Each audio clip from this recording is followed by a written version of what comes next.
बिल्कुल हींअर असीं जेको आहे खानोर जे क़दीमी क्रिकेट ग्राउंड ते मौजूदु आहियूं।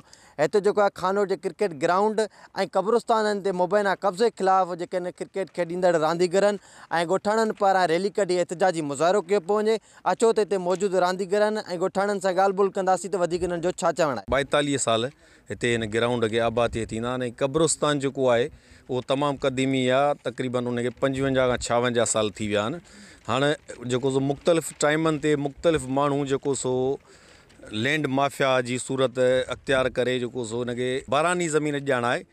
जेको सो कोर्ट में केस बि उन्हनि दाख़िल कयो, जेको उन्हनि जो केस जेको सो डिसमिस थी वियो आहे। उनजे बावजूदि जेको सो मुख़्तलिफ़ पार्टियूं वठी वक़्तनि फ़वक़्तनि जेको सो हिन जो वापारु करण जे चकर में ऐं ॿाहिरि जे माण्हुनि खे जेको सो विकिरे करण जे चकर में ऐं हीअ असांजी जेको ज़ाती ॻोठाणी मिल्कियत आहे। ऐं जेको हिते तव्हां पाण ॾिसी सघो था, का बि बारानी शइ न आहे, को बि फ़सुलु न आहे। कब्ज़ा माफ़िया आहे उहो हिते जो बि न आहे ऐं उन कूड़ा कागज़ हिते ठाराए हिन खे ज़री ज़मीन ॼाणाए इहा धारियुनि माण्हुनि खे जेको सो विकिरो करणु ॾियणु चाहे थो।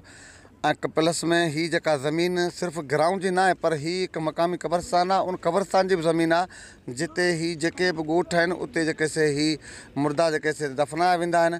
हीअ ग्राउंड जेको आहे ॻोठ वारनि जो आहे, मुक़ाम ॻोठ वारनि जो आहे। कंहिंजो कब्ज़ो कोन्हे, को सरमादार कोन्हे जो हिते बिल्डिंग अची ठाहींदो।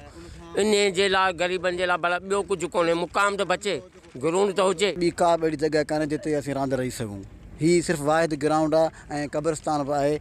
माना तमामु बहितरीनु टूर्नामेंटूं लॻंदियूं आहिनि। पूरे ज़िले जा रांदीगर तमामु हिते घणा ईंदा आहिनि ऐं अची उहे पंहिंजी रांदि खेॾंदा आहिनि। असांजे खानोर ग्राउंड हिकिड़ो वाहिदी ग्राउंड आहे जेको असां हिते रांदि खेॾूं था, हिते इवेंट लॻायूं था।